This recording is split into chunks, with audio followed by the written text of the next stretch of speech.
По-перше, я хочу, щоб ми не змішували, я дуже по полицях. Мотор Січ є приватною компанією. Укроборонпром не керує Мотор Січчю, не може приймати рішення щодо будь-яких оборудок, яке буде приймати цей приватний підприємець. Друге, Укроборонпром ані зараз, ані ніколи, ані нинішнє керівництво не мало ніякого стосунку до того, яким чином Мотор Січ вивели в приватний сектор. І це правда. І тут Володимир Зеленський правда. Треба розібратися. Я сподіваюся, що вони розберуться, як це сталося. Друге, мене, чесно кажучи, обурює слова пана Терентьєва. Я поясню чому. Тому що Укроборонпром – це компанія, яка працює на зовнішніх ринках. І просто так кидатись словами про те, що ми можемо опинитись під санкціями американців, з якими ми співпрацюємо в тому числі. І за того, що буде Мотор Січ співпрацювати з Російською Федерацією, це шкодить репутації Укроборонпрому, і я думаю, що це не на користь країні.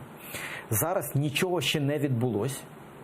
А якщо так зробити такі висновки, то можна зробити висновок, що може статися кавказька ситуація, коли антимонопольний комітет прийме незаконне рішення, і очільники антимонопольного комітету можуть опинитися під розслідуванням. Може таке статися. Кавказька ситуація, да? Але ж може статися. Я би не хотів цього. Я сподіваюся, що рішення по Мотор Січі буде прийнято в тому руслі, який не зашкодить країні.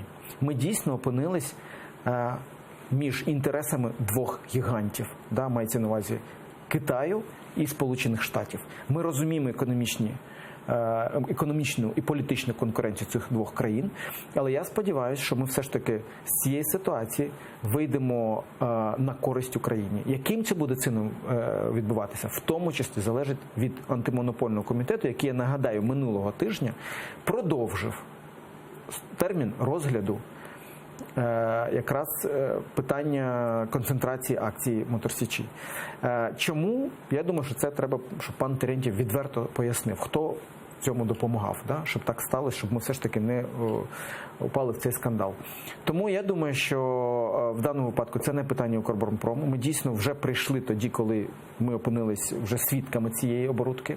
Тобто ми, коли прийшли в концерн і нове керівництво, ми вже були в цій історії. І ми вимушені далі юридично нести і відповідальність за цю історію, і намагатися її обійти таким чином, щоб це не зашкодило нашим інтересам. Тому ще раз нагадаю, що ми 70% доходів нашої компанії – це з експортних контрактів.